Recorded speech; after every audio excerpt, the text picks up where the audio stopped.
Hey WhatsApp everyone, welcome back to my another blog. And আজকের ব্লগে আপনাদের দেখাতে চলেছি লালবাগ কেল্লার পরিবিবির মাঝার এবং আরও জানাতে চলেছি পরিবিবির মাঝারের সকল ভৌতিক কাহিনী। সো গাইস, চলুন ভিডিওটা শুরু করা যাক। গাইস, আমরা ইতিমধ্যেই পরিবিবির মাঝারের সামনে পৌঁছে গেছি। সো এইটাই হচ্ছে পরিবিবির মাঝার। পরিবিবি ছিলেন মুঘল সুবেদার শায়েস্তা খানের কন্যা। ১৬৮৪ সালে পরিবিবির অকাল মৃত্যুর পর তাকে নির্মাণাধীন দুর্গের দরবার হল ও ৩ গম্বুজ বিশিষ্ট এই মসজিদের ঠিক মাঝে সমাহিত করা হয়। পরিবিবির সমাধিটির অভ্যন্তরে রয়েছে সাদা মার্বেল পাথরে ঢাকা। ভবনের কেন্দ্রের বর্গাকার কক্ষটিতে রয়েছে পরিবিবির সমাধি। সমাধিকে ঘিরে রয়েছে আরও ৮টি কক্ষ। দক্ষিণ ও পূর্ব দিকের কক্ষটিতে আরও একটি ছোট সমাধি আছে, আর এটি হচ্ছে শামসাদ বানুর সমাধি। আর এই মসজিদটির ৪ কোণে ৪টি মিনার ও মাঝে একটি গম্বুজ রয়েছে। এর বাইরের দিকটা ঢাকার অন্যান্য মুঘল ভবনের মতো প্লাস্টার করা, আর এর পেছনের অংশে রয়েছে বড় একটি ঝর্ণা। শায়েস্তা খান এই কনস্ট্রাকশন শুরু করার পরপরই পরিবিবি অনেক অসুস্থ হয়ে পড়ে এবং মারা যায়।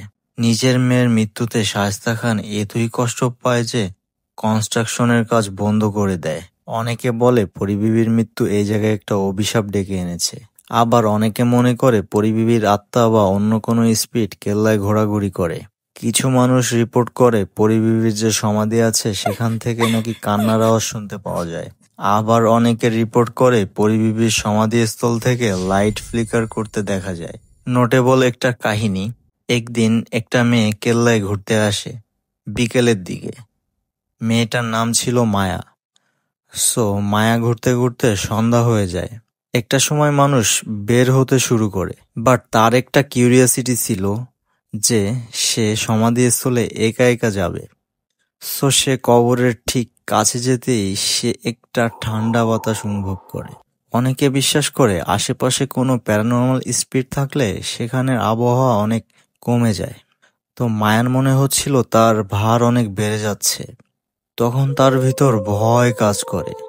ওই টাইমে গেটের দিকে যাওয়া শুরু করে মায়া।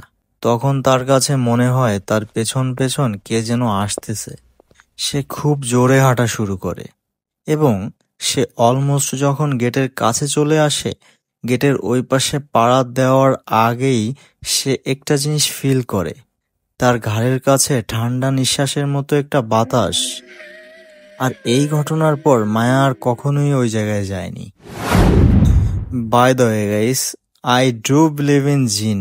এটা কোনো জিন হতে পারে। আর ভূত বা আত্মা, আই ডোন্ট নো। ভূত বলে আসলে কিছু হয় না। তবে আপনাদের মতামত অবশ্যই কমেন্ট বক্সে জানাবেন যে আসলে এটা কি হতে পারে। সো গাইস, আজকের ভিডিওটা এতটুকুই ছিল। সো দেখা হবে নেক্সট ভিডিওতে ইনশাআল্লাহ। আসসালামু আলাইকুম।